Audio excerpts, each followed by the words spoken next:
क्योंकि उस समय वहां पे राष्ट्रपति शासन था। शासनकाल में कश्मीरी पंडितों को कश्मीर से भगाया गया। उस राष्ट्रपति शासन का दौरान की महिलाओं के साथ बलात्कार किया, कश्मीर छोड़ने पे मजबूर किया। जो भी स्कैम थे उसमें से कोई भी आरोपी अभी तक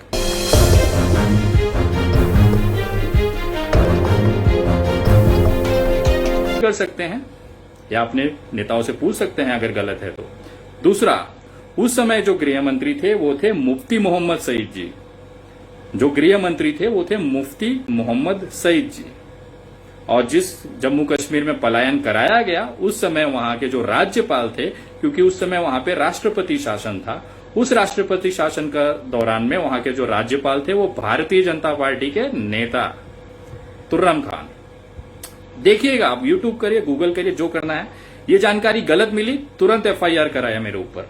लेकिन आज जो हकीकत है, ये जो कश्मीरी पंडितों के नाम पे रोते हैं, मैं आपको बताना चाहूंगा देश को कि भारतीय जनता पार्टी के शासनकाल में कश्मीरी पंडितों को कश्मीर से भगाया गया।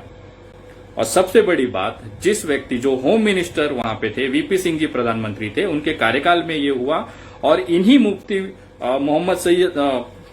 मोहम्मद सईद जी की लड़की जो थी महबूबा मुफ्ती, उनके साथ भारतीय जनता पार्टी ने सरकार बनाई। 4 अप्रैल सन 2016 से लेके 19 जून 2018 तक 3 साल उस लड़की के साथ में, उस महिला के साथ में भारतीय जनता पार्टी ने गठबंधन करके जम्मू कश्मीर में सरकार बनाई। जिस व्यक्ति के पिता के ऊपर आरोप लगा था कि उन्होंने कश्मीरी पंडितों के हत्याएं की, उनकी महिलाओं के साथ बलात्कार किया, कश्मीर छोड़ने पे मजबूर किया, यही इनका चेहरा है। ये और आरोप लगाते हैं दूसरे पार्टियों पे, इनकी वजह से कश्मीरी पंडितों को भगाया गया। खैर, ये सारा मामला हो गया। उसके बाद 2014 के पहले का आता है। 2010 में नरेंद्र मोदी जी और उनकी जो सेना थी वो भ्रष्टाचार के एक मुद्दे को उजागर करते हैं कि देश के अंदर हजारों करोड़ों रुपए का, लाखों रुपए का, लाखों करोड़ों रुपए का भ्रष्टाचार किया गया, जिसमें 2G स्कैम, कोयला स्कैम वगैरह वगैरह का लिस्ट थी पूरी, जिसके आधार पे भाषणों में चिल्ला चिल्ला के नरेंद्र मोदी जी सत्ता में आए। लेकिन सत्ता में आने के बाद उन्होंने क्या किया? जो भी स्कैम थे उसमें से कोई भी आरोपी अभी तक जेल में नहीं है। सरकार बनाने से पहले इनके पास सारे सबूत थे। सोनिया गांधी जी के लाखों अरबों की संपत्ति थी, इनके पास सबूत थे। राहुल गांधी के, उनकी संपत्ति के इनके पास सबूत थे। प्रियंका वाड्रा के पास इनके पास सबूत थे। उनके हस्बैंड के, इनके सारे पूरे गांधी परिवार के पास इनके जो प्रॉपर्टी है, अरबों लाखों करोड़ रुपया स्विस बैंक में जमा, यहां प्रॉपर्टी वहां प्रॉपर्टी, ये सारे सबूत दस्तावेज भारतीय जनता पार्टी के लोगों के पास थे।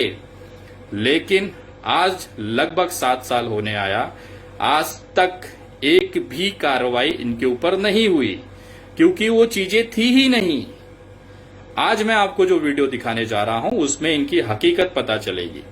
आपने सुना होगा, कांग्रेस जब सत्ता में थी 2010 में एक रिपोर्ट आती है कि देश के अंदर 2G स्कैम हुआ है, जिसमें 1,76,000 करोड़ रुपया, 1,76,000 करोड़ रुपया देश का पैसा भ्रष्टाचार में बलि चढ़ गया, जिसको आधार बना के नरेंद्र मोदी जी बार बार सीना चौड़ा करके चिल्लाते थे कि देखो देश का पैसा ये कांग्रेसी खा गए।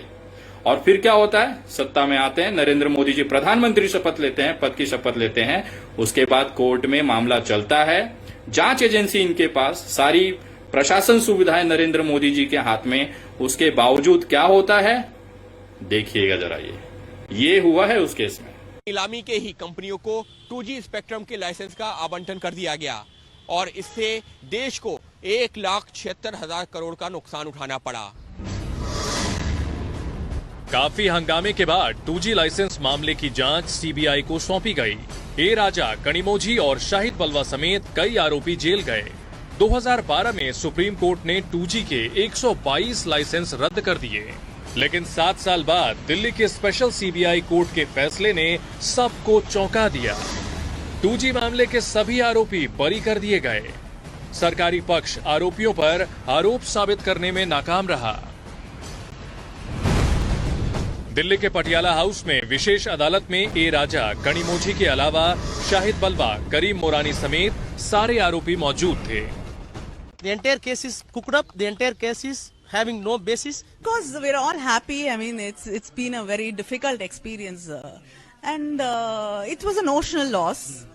फैसले के पेज नंबर 1544 में जज ओपी सैनी ने लिखा है, 7 साल से मैं काम के सभी दिन सुबह 10 से 5 बजे तक कोर्ट में बैठता था कि कोई तो सबूत लेकर आए, लेकिन कोई नहीं आया। इससे पता चलता है कि हर कोई अफवाह, सुनी सुनाई बातों, अटकलों पर अपना नजरिया बना रहा था। लेकिन सुनी सुनाई बातों की कानून की प्रक्रिया में कोई जगह नहीं होती। मनी लॉन्ड्रिंग केस का फैसला पढ़ने के बाद अदालत ने एसआर मामले में फैसला पढ़ा और उसमें भी सबको बरी कर दिया। जज ओपी सैनी ने पेज नंबर 1550 और 1551 में लिखा है, इस केस की जड़ में ए राजा की जिम्मेदारी इतनी नहीं बनती है जितनी कि दूसरों की बनती है। ऐसा कोई सबूत नहीं है कि इस साजिश के जनक ए राजा हैं। ऐसा कोई साक्ष्य नहीं है कि जिससे ये साबित हो कि उन्होंने कोई गलत काम किया है, साजिश रची है या भ्रष्टाचार किया है। ए राजा 2010 में डीएमके के कोटे से यूपीए सरकार में टेलीकॉम। बड़ी बड़ी बातें वड़ा पाव खाते। 1,76,000 करोड़ रुपया घोटाला कहां हुआ आपने देखा। सारे के सारे आरोपी बरी हो जाते हैं।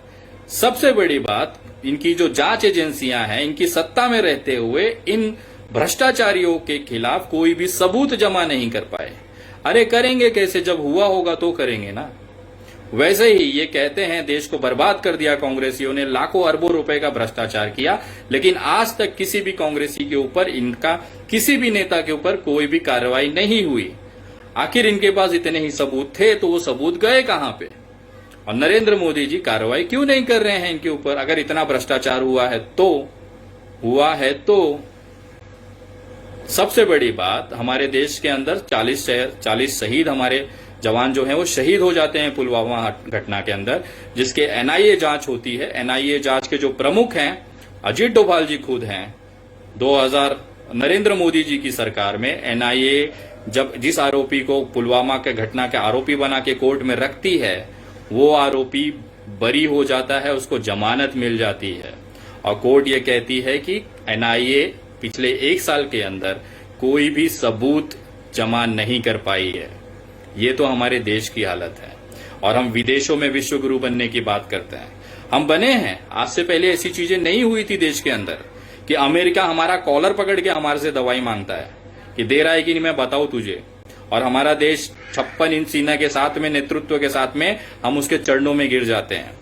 चैनल को सब्सक्राइब नहीं किया है तो प्लीज सब्सक्राइब कीजिए और ताज़ा अपडेट पाने के लिए बेल आइकन को दबाना ना भूलें।